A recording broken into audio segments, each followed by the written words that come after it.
नमस्कार, आप देख रहे हैं हल्ला बोल टीवी। मैं हूं नितेश तिवारी। मुख्यमंत्री सम्राट चौधरी के खिलाफ इतना तीखा कभी नहीं बोले थे तेजस्वी। आज पटना पहुंचते ही हो गए आग बबूला और लांग दी सीमा। चुनाव हारने के बाद से डिफेंसिव दिख रहे तेजस्वी यादव क्यों हो गए इतना आक्रामक, बताएंगे हल्ला बोल टीवी के editor in chief Deepak Sharma. आक्रामक तो आज बहुत दिखे हैं तेजस्वी यादव, इतने ज्यादा आक्रामक दिखे कि चुनाव हारने के बाद से जी वे डिफेंसिव दिख रहे थे लगातार। उनकी बातों में कभी भी आक्रामकता इस हद तक नहीं दिखती थी। आज जो आक्रामकता उन्होंने दिखाई है वो हैरान करने वाली है। उन्होंने कहा है कि मुख्यमंत्री सम्राट चौधरी अपराधी हैं और उन्होंने पुलिस को गुंडा बना दिया है, और उन्होंने कहा कि सम्राट चौधरी की वजह से बिहार की पुलिस गुंडा बन रही है। ये बहुत बड़ा आरोप है। नेता प्रतिपक्ष ने ऐसा आरोप मुख्यमंत्री पर लगाया है कि मुख्यमंत्री सम्राट चौधरी बिहार की पुलिस को गुंडा बना रहे हैं। तेजस्वी यादव ने कहा कि छात्रों पर गोली AK-47 से चलाई गई, AK-47 से सिवान में छात्रों पर गोलियां चलाई गई। कहा तेजस्वी यादव ने कि तेज प्रताप यादव को जिस तरह से गिरफ्तार किया गया, माले विधायक संदीप सौरभ को जिस तरह से गिरफ्तार किया गया, छात्रों को जिस तरह से गिरफ्तार करके जेलों में ठूसा गया है और दमन किया जा रहा है, इससे एकदम साफ है कि सरकार दमन के जरिए छात्रों को दबाने की कोशिश कर रही है, हर उस आवाज़ को दबाने की कोशिश कर रही है जो सरकार के खिलाफ बोलने की जुर्रत कर रही है। और तेजस्वी यादव को ये आक्रामकता, आपका सवाल था कि तेजस्वी यादव ने इतना आक्रामक होकर जो चेतावनी दे दी है कि कल तक अगर सरकार ने नहीं छोड़ा, रिहा नहीं किया तेज प्रताप यादव को, सिर्फ नहीं, उन्होंने कहा कि मेरे बड़े भाई तेज प्रताप यादव को पुलिस ने गिरफ्तार किया है। सिर्फ तेज प्रताप यादव की बात उन्होंने नहीं की, तेज प्रताप यादव की भी बात की। उन्होंने कहा कि तेज प्रताप यादव समेत जितने भी आंदोलनकारी छात्र हैं, इनको अगर रिहा नहीं किया गया, इनका दमन उत्पीड़न नहीं रुका, तो कल तक का समय मैं देता हूं सरकार को, मैं परसों से मैं सड़क पर उतरूंगा। मतलब उन्होंने खुद सड़क पर उतर करके आंदोलन करने की चेतावनी दे दी सरकार को। अब यहाँ नेता प्रतिपक्ष है, वे लीडर ऑफ ऑपोजिशन है। लीडर ऑफ ऑपोजिशन एक संवैधानिक पद है, उसके पास संविधान प्रदत्त शक्तियां हैं विरोध की। लीडर ऑफ ऑपोजिशन अगर कुछ बोल रहा है तो उसकी गूंज सिर्फ भारत में नहीं जाती है, उसकी गूंज विदेशों तक जाती है। अगर आप लीडर ऑफ ऑपोजिशन को गिरफ्तार करते हैं तो उसकी भी गूंज सिर्फ भारत तक, दिल्ली तक नहीं जाती है। किसी राज्य में अगर LOP लीडर ऑफ ऑपोजिशन गिरफ्तार होता है, लीडर ऑफ ऑपोजिशन के साथ पुलिस मिसबिहेव करती है, तो उसका जो असर है वो विदेशों में भारत की जो रिपोर्टिंग है, भारत का जो इंडेक्स में नंबर है, उस पर असर डालता है कि अच्छा, भारत में जो विपक्ष के नेता हैं, LOP हैं, लीडर ऑफ ऑपोजिशन है, उनको इस तरह से प्रताड़ित किया जाता है तो उससे रैंकिंग नीचे जाती है। तो लीडर ऑफ ऑपोजिशन अगर सड़क पर उतर गए तो पुलिस के लिए तेज प्रताप की तरह उठाकर जेल में ठूस देना आसान नहीं होगा। लीडर ऑफ ऑपोजिशन को अगर जेल में ठूसने की कोशिश की तो वो फिर नेक्स्ट लेवल पर चीज़ें चली जाएंगी। तो तेजस्वी यादव के सामने कोई विकल्प नहीं रह गया है। अगर आज तेजस्वी यादव इस आक्रामकता के साथ नहीं बोलते तो तेजस्वी यादव का राजनीतिक करियर दांव पर आ जाता, क्योंकि पूरा बिहार इस बात को एकदम देख रहा था कि पूरा बिहार लड़ रहा है और तेजस्वी यादव गायब है। तो अब इसको डैमेज कंट्रोल करने के लिए तेजस्वी यादव के पास एक ही रास्ता था कि वे आते आते छोटा मोटा नहीं, बड़ा धमाका करें।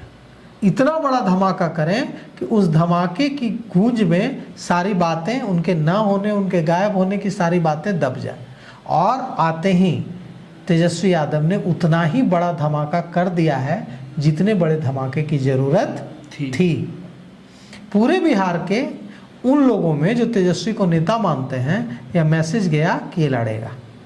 लड़ने आया है, क्योंकि उन्होंने कह दिया कि अगर कल तक नहीं छोड़े गए तेज प्रताप यादव समेत सारे छात्र तो हम परसों से सड़क पर उतरकर आंदोलन करेंगे। अब यहाँ बड़ा सवाल है कि क्या सरकार छोड़ेगी या सरकार तेजस्वी यादव को भी कहेगी कि ठीक है आप भी आंदोलन कीजिए, तेजस्वी यादव को भी गिरफ्तार करेगी। तो अगर तेजस्वी यादव गिरफ्तार होंगे तो फिर प्रोटेस्ट और विरोध प्रदर्शनों का सिलसिला शुरू होगा।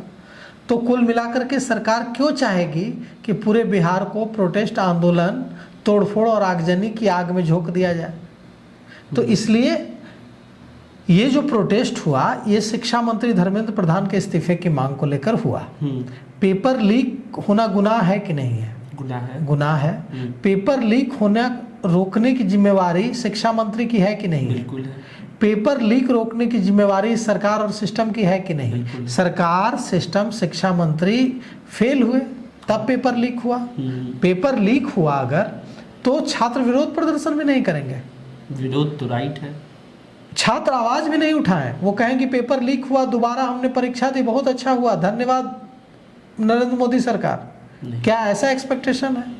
और विपक्ष की बात तो छोड़िए, आरएसएस प्रमुख मोहन भागवत ने क्या कहा?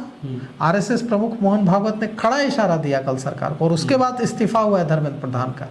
उन्होंने दिल्ली में कल जो कहा, उन्होंने कहा कि ताकत अगर आपके पास है तो ताकत के बल पर आप युवा पीढ़ी को दबाने की कोशिश नहीं कर सकते हैं, आपको उनकी बात सुननी होगी। उनको अपनापन की जरूरत है इस पीढ़ी को, अपनत्व की जरूरत। अपनापन से इस पीढ़ी को आप जीत सकते हैं, ताकत से आप नहीं जीत सकते हैं। कि आप ये जो नई पीढ़ी है ये बहुत सारे सवाल पूछती है, मोहन भागवत ने कहा, और इनको सवालों का जवाब तर्क के साथ चाहिए होता है। ये वो पीढ़ी नहीं है जो आप कहेंगे कि हम बड़े हैं, हम कह रहे हैं इसलिए मान लीजिए। ये पीढ़ी सवाल पूछती है, ये पीढ़ी एरोगेंट है ऐसा नहीं है, ये पीढ़ी तार्किक है। अगर आप अपनापन देंगे तो आपके लिए जान हथेली पर देकर अपना सीना खोलकर खड़ी हो जाएगी। खड़ी हो गई। देखिए युवा पीढ़ी दिल्ली से यहाँ तक सड़क पर, उनको डर नहीं लग रहा था कि पुलिस AK-47 से गोलियां चला रही, उनकी जान चली जाएगी। तो यही तो युवा बल है, युवा पीढ़ी है। तो उनका क्या होगा वो इसकी चिंता नहीं करते हैं। वो शर्ट खोल के बटन तोड़ के सीना आगे करते हैं कि चलाओ गोली। उनको पता है कि गोली चलेगी तो मैं मारा जाऊंगा, लेकिन फिर भी सीना आगे है। यही युवा पीढ़ी है। और ऐसा नहीं है कि आज की युवा पीढ़ी ऐसी है, पहले की युवा पीढ़ी भी ऐसी ही थी। हमारे समय की, मेरे समय की युवा पीढ़ी भी ऐसी ही थी, और 74 के आंदोलन की युवा पीढ़ी भी ऐसी ही थी। इससे और भयानक आंदोलन हुआ था 74 में। उस समय भी युवाओं ने बटन तोड़कर शर्ट के कुर्ते के आगे कर दिया था कि चलाओ गोली। जयप्रकाश नारायण, बिल्कुल 74 का आंदोलन। तो कुल मिलाकर के अब ये बात है कि आज तेजस्वी यादव ने जो किया है, जिस तरह से उन्होंने कहा है कि मैं सरकार से अनुरोध नहीं कर रहा हूं, मैं सरकार को चेतावनी दे रहा हूं। तो ये चेतावनी जो तेजस्वी यादव ने सरकार को दी है, अगर सरकार टकराव की स्थिति नहीं चाहेगी तो ही बिहार को बेहतर विकास के रास्ते पर सरकार ले जाएगी। क्योंकि अगर बहुत सारे नुकसान हुए, अगर सरकार, बिल्कुल बहुत नुकसान होता है। ऐसी कितने गाड़ी जली है, कितने बिल्डिंगें जली हैं, पूरा ठप रहा है, व्यापार ठप रहा है, स्कूल कॉलेजेस ठप रहे हैं, दुकानें ठप रही हैं, व्यवसाय कारोबार प्रभावित हुआ है, कितनों का नुकसान हुआ है पूरे देश में। सिर्फ बिहार की बात नहीं है, बिहार में तो जो हुआ है सो पूरे बिहार के 38 जिलों में कल किस तरह की स्थिति रही है। देखिए, लग रहा था जैसे कि युद्ध के हालात हैं, जंग चल रही है। तो कुल मिलाकर के बात यह है कि ये जो टकराव का रास्ता है ये सरकार को अख्तियार नहीं करना चाहिए, और सरकार को चाहिए कि जो छात्र इस आंदोलन में शरीक हुए और विभिन्न धाराओं में जेलों में बंद किए गए हैं, जो नेता आंदोलन में शरीक हुए विभिन्न धाराओं में जेलों में बंद किए हैं, उन्हें सरकार रिहा करे, उन पर दर्ज मुकदमे वापस करे और बिहार को विकास के रास्ते पर ले जाने की कोशिश करे, न कि टकराव के रास्ते पर। तो इन तमाम खबरों पे आपका क्या कुछ कहना है, आप हमें कमेंट करके बताइए और ऐसे ही अपडेट के लिए बने रहिए हल्ला बोल टीवी के साथ। धन्यवाद।